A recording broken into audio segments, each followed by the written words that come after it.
Shalom, selamat pagi Bapak Ibu serta saudara yang dikasih oleh Tuhan. Kiranya berkat, damai sejahtera dan sukacita dari Tuhan Yesus Kristus senantiasa menyertai kita sekalian. Sebelum kita mendengarkan firman Tuhan dan renungan, marilah kita berdoa.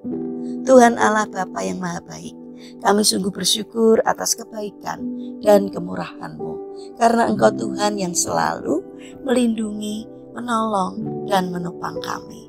Terima kasih atas setiap kebaikan dan kemurahan-Mu. Jika saat ini kami akan mendengarkan firman-Mu, urapilah kami dengan Roh Kudus-Mu agar kami dapat mengerti dan memahami apa yang Tuhan sampaikan kepada kami, agar karakter serta iman kami bertumbuh menjadi semakin baik dan semakin berkenan di hati Tuhan. Terima kasih Tuhan. Di dalam nama Tuhan Yesus Kristus kami sambut berkat firman-Mu. Amin. Bapak Ibu serta saudara yang terkasih, bacaan firman Tuhan saat ini diambil dari TIB 2, Kitab Wahyu pasal 3 ayat 20. Demikianlah sabda Tuhan. Lihat, aku berdiri di depan pintu dan mengetuk. Jikalau ada orang yang mendengar suaraku dan membukakan pintu, aku akan masuk menemui dia dan makan bersama-sama dengan dia, dan ia bersama-sama dengan aku. Tema renungan saat ini adalah kembalikan waktu untuk Tuhan. Bapak Ibu serta saudara yang terkasih, suatu hari ada seorang pria yang bermimpi melihat rumahnya dari luar begitu asri, begitu indah. Dinding rumah seperti baru dicat, halaman tampak indah dengan berbagai tanaman yang menghijau. Tetapi alangkah terkejutnya ia ketika melihat rumahnya itu dari dalam. Perabotan penuh debu dan tembok-tembok rumah penuh lubang-lubang seperti baru dimakan rayap. Ia bisa melihat keluar orang yang berjalan lalu lalang. Debu yang keluar masuk dan cahaya matahari yang masuk melalui lubang-lubang itu. Ia menjadi sangat sedih dan bertanya, Tuhan, kenapa rumahku berlubang-lubang? Akhirnya ia terbangun di tengah malam itu dari tidurnya. Kemudian ia berdoa. Dalam doanya, Tuhan mengingatkan dia bahwa selama ini ia terlalu sibuk dengan segala rutinitas yang ada. Sibuk dengan jadwal kuliah, belajar, olahraga, ke mall, main game, scroll di media sosial, pesta, dan kesibukan-kesibukan yang lain.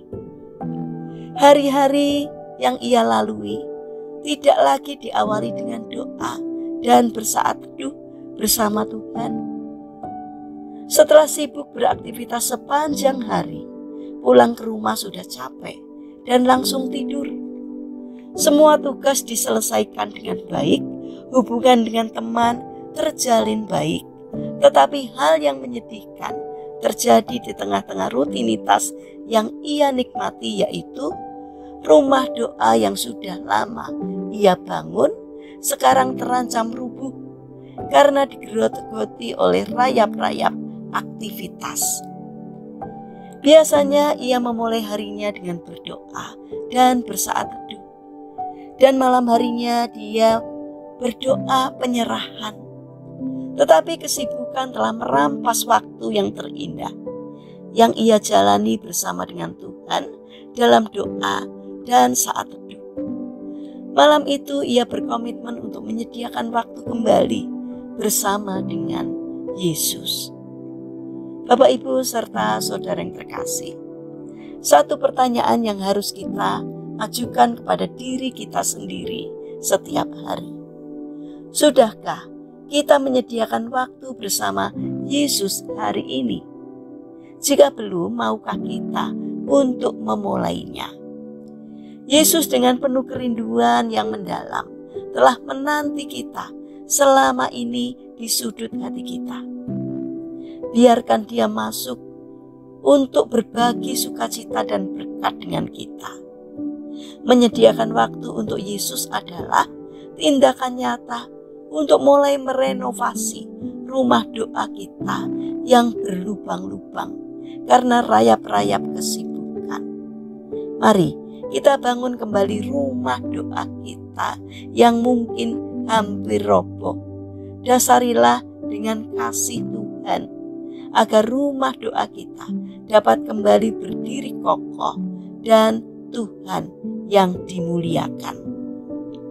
Mari kita berdoa. Tuhan Yesus yang Maha Baik, Engkau begitu setia untuk menemani kami, memberkati kami, dan mendengarkan doa kami. Terima kasih Tuhan untuk semua yang sudah Engkau berikan kepada kami. Hari ini kami disadarkan bahwa kesibukan kami telah menyita seluruh waktu kami untuk datang kepadamu. Kami rela memberikan waktu kami untuk memuaskan hawa nafsu duniawi kami. Godaan dan kenikmatan dunia telah memikat dan menyeret kami untuk menjauh darimu. Padahal semua yang ada pada kami adalah pemberian darimu. Tapi kami selalu membiarkannya. Engkau menanti dan menanti dengan penuh harap dan kerinduan di sudut hati kami. Tuhan Yesus, sentuhlah hati kami dan buka hati kami untuk kehadiran-Mu. Bapa yang Maha Kasih, kami berdoa bagi mereka yang terbaring sakit. Kiranya Tuhan memberkati setiap upaya yang mereka lakukan, sehingga mereka memperoleh kesembuhan karena berkat dan pertolongan Tuhan. Kami berdoa bagi pemerintahan bangsa kami. Berikanlah hikmat kepada para pemimpin bangsa kami, agar di dalam menjalankan tugasnya taat dan setia untuk mengikuti jalan Tuhan. Berikan hati untuk melayani masyarakat. Terima kasih Bapa. Kami ingin menyerahkan seluruh aktivitas kami hari ini ke dalam tangan Tuhan. Sertai dan berkati apapun yang kami kerjakan, sehingga dapat mendatangkan sukacita tidak hanya bagi diri kami, namun juga bagi sesama kami. Terima kasih Bapa. Kami alaskan seluruh doa dan permohonan kami hanya kepada Allah yang Maha Kuasa, yang kami kenal di dalam nama Tuhan Yesus Kristus. Amin. Puji Tuhan Bapak Ibu serta saudara yang terkasih. Selamat berakhir pekan dengan orang-orang terkasih. Kiranya firman Tuhan dan renungan hari ini dapat menjadi berkat bagi kita semua. Haleluya.